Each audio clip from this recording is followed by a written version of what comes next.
राजस्थान एक ऐसी धरती है जहां हर पत्थर के पीछे एक कहानी छुपी है।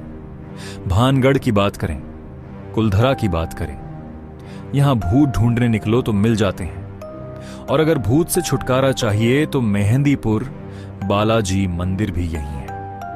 ये कहानी एक शादी की है, एक बहुत धूमधाम वाली शादी की, लेकिन असली कहानी ना दूल्हे से जुड़ी है, ना दुल्हन से।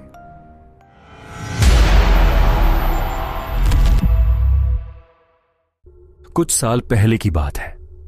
जोधपुर में एक बेहद शानदार शादी की तैयारियां चल रही थीं। समीर, जो उन दिनों लंदन में बसा हुआ था, वो शादी करने वाला था और उसने अपने सारे पुराने दोस्तों को बुलाया था। निखिल कनाडा में रहता था और उसे समीर का फोन आया कि भाई सब कुछ हो चुका है, टिकट भेज दिया है, जोधपुर में एक पूरा महल बुक किया है, बस तू आ जा। निखिल के मां बाप उस वक्त दूसरे शहर में थे, इसलिए वो अकेला ही निकल पड़ा। उसे खुद नहीं पता था कि ये राजस्थान का सफर उसकी जिंदगी का सबसे डरावना अनुभव बनने वाला है। एयरपोर्ट पर निखिल को लेने उसके तीनों पुराने दोस्त आए, समीर, विकास और नैना। सब एक ही स्कूल और कॉलेज में पढ़े थे, बचपन के यार। विकास दुबई में था, नैना राजस्थान में ही रहकर एक बड़ी इंटीरियर डिजाइन कंपनी चला रही थी और समीर लंदन से।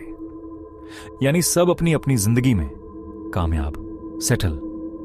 लेकिन यही सोचते हैं ना लोग कि अमीरों और पढ़े लिखों के साथ ऐसा नहीं होता। यही गलतफहमी थी सबको। जोधपुर पहुंचकर जब उन्होंने वो महल देखा तो निखिल दंग रह गया। हवेली जैसी बनावट, झरोखे, झिलमिलाती रोशनी। मन किया कि काश उसकी अपनी शादी भी ऐसे ही हो। सुबह से शाम तक का दिन थका देने वाला था, सो दोपहर में सब सोए और शाम को संगीत की रस्म हुई। रात में चारों एक साथ छत पर बैठ गए, बातें करते करते, यादें ताजा करते हुए। थोड़ी देर में जब बोरियत हुई तो नैना ने कहा कि याद है, हमारे स्कूल के पीछे वो पुरानी जली हुई इमारत थी जहां कोई नहीं जाता था। निखिल ने हां में सिर हिलाया।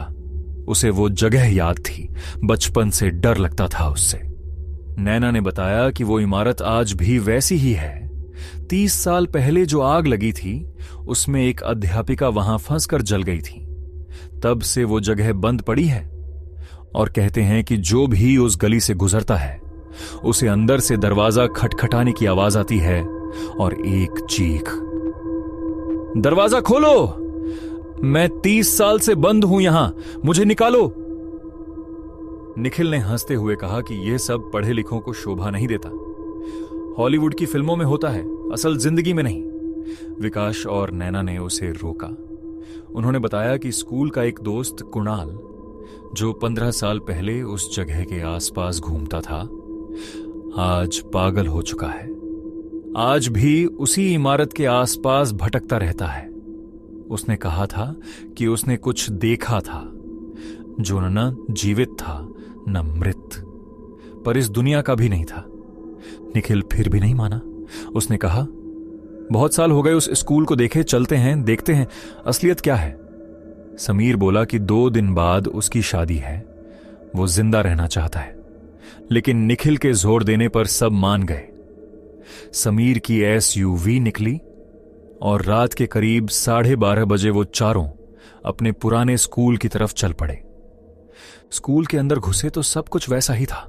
वही बेंचें, वही दीवारें, वही पुराने निशान जो उन्होंने बचपन में खुद बनाए थे। एक अजीब सी भावना थी, नॉस्टैल्जिया और डर का मिश्रण। फिर नैना ने एक खिड़की से बाहर झांक कर दिखाया। वो इमारत अंधेरे में वो और भी ज्यादा भयावह लग रही थी। निखिल ने खुद को बहादुर साबित करने के लिए कहा कि वो अंदर जाएगा। विकास ने 5,000 रुपए की शर्त लगा दी। अगर ये कहानी आपको पसंद आ रही हो तो इसे लाइक करें और अपने दोस्तों के साथ शेयर करें, और ऐसी ही कहानियों के लिए हमारे चैनल कथा किस्सा को जरूर सब्सक्राइब करें। सब पीछे की गली से गुजरकर उस इमारत के सामने पहुंचे। करीब से देखने पर इमारत उतनी अलग नहीं लगी। एक पुरानी जली हुई इमारत, बस। निखिल ने दरवाजे की तरफ कदम बढ़ाए और हाथ लगाया। दरवाजा इतना जंग लगा था कि छूते ही टूटकर गिर पड़ा, और उसी पल अंदर से एक तेज सड़ी हुई बदबू बाहर आई, जैसे कोई मरा हुआ जानवर हो या उससे भी बुरा कुछ। दीवारें काली थी, जले हुए निशान हर तरफ। निखिल ने अंदर झांका और तभी उसे लगा अंदर से किसी ने उसका नाम लिया। हल्की सी आवाज जैसे हवा में घुली हो। समीर ने पीछे से चिल्लाकर उसे खींच लिया। भाई, मेरी शादी 2 दिन बाद है, कहीं मत जा। सब हंसे, हल्का माहौल हुआ और वो वापस लौट आए। उस रात महल में सब चैन से सोए, लगा सब ठीक है। अगले दिन मेहंदी की रस्म थी, रौनक थी, संगीत था, रंग था, लेकिन पूरे दिन नैना कहीं नजर नहीं आई। निखिल ने समीर से पूछा तो पता चला वो सुबह से कमरे में बंद है, तबीयत ठीक नहीं। शाम को निखिल और विकास उसके कमरे पहुंचे। नैना कंबल में लिपटी कांप रही थी, चेहरा पीला।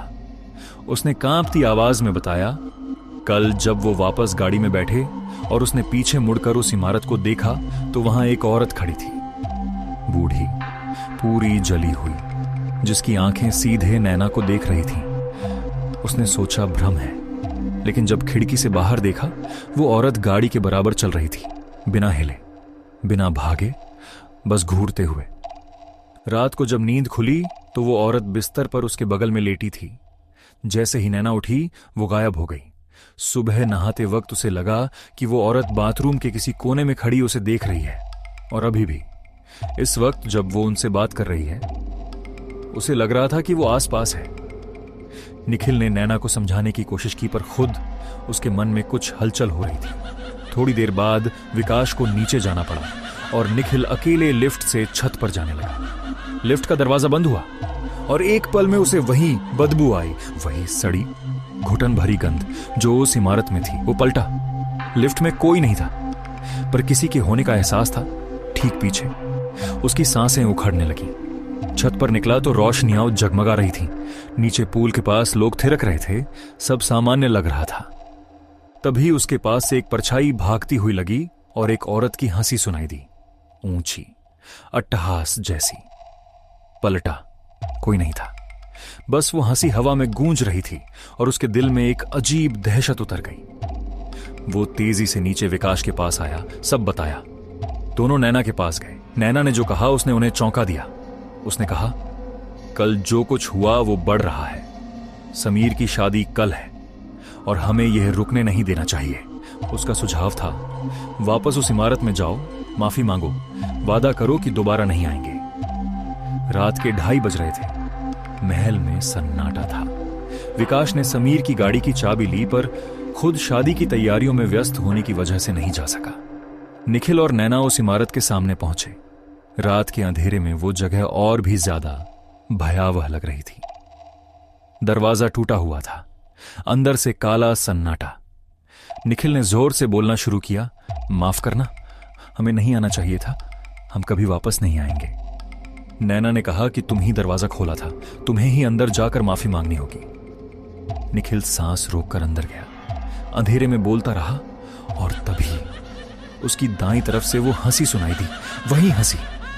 उसने पलटा, नैना खड़ी थी, पर उसके चेहरे पर जो हंसी थी वो नैना की नहीं थी, वो हंसी किसी और की थी। उसी पल निखिल को समझ आया कि छत पर जो आवाज उसने सुनी थी वो नैना की थी, लेकिन नैना की नहीं। नैना की आंखें पलट चुकी थीं।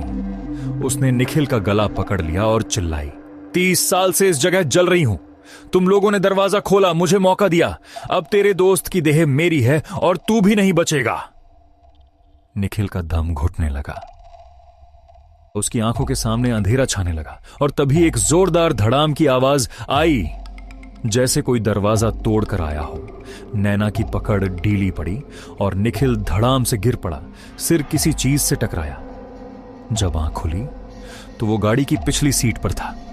नैना उसके बगल में थी, हाथ पांव बंधे हुए, बाल बिखरे, आंखें अजीब। समीर गाड़ी चला रहा था, विकास आगे था। वो दोनों समय पर पहुंच गए थे। अगले 2 घंटे की ड्राइव में निखिल बेहोश रहा। होश आया तो मेहंदीपुर बालाजी मंदिर के बाहर थे।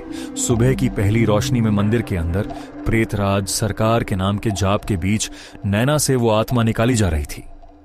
वो तड़प रही थी, चिल्ला रही थी, पर धीरे धीरे सब थम गया। सुबह होते होते नैना बिल्कुल ठीक थी, थकी हुई पर वापस पहले जैसी। वो सब जोधपुर लौटे। समीर की शादी हुई पूरी धूमधाम से, बिना किसी अड़चन के। सबने जमकर मस्ती की जैसे रात में कुछ हुआ ही ना हो। अगले दिन रिसेप्शन के बाद सब विदाई के मूड में थे। निखिल कनाडा, विकास दुबई। जाते जाते समीर ने कहा कि एक आखिरी तोहफा है। निखिल घबराया, कहीं फिर उसी स्कूल की तरफ तो नहीं जा रहे। पर जब वो वहां पहुंचे तो वो इमारत एक जेसीबी के सामने धूल में मिल रही थी। पता चला कि वो जमीन अवैध कब्जे की थी और अब वहां एक नया स्कूल बनने वाला था। निखिल ने राहत की सांस ली। लगा जैसे एक बुरा सपना खत्म हुआ। वो हंसते हुए कनाडा के लिए उड़ गया। लेकिन 2.5 साल बाद एक दिन उसके फोन पर एक खबर आई। उस नए स्कूल में एक बच्चे की लाश मिली थी और लोग कह रहे थे कि रात के 12 बजे एक अध्यापिका की आत्मा वहां घूमती है, बच्चों को बुलाती है और फिर गायब हो जाती है।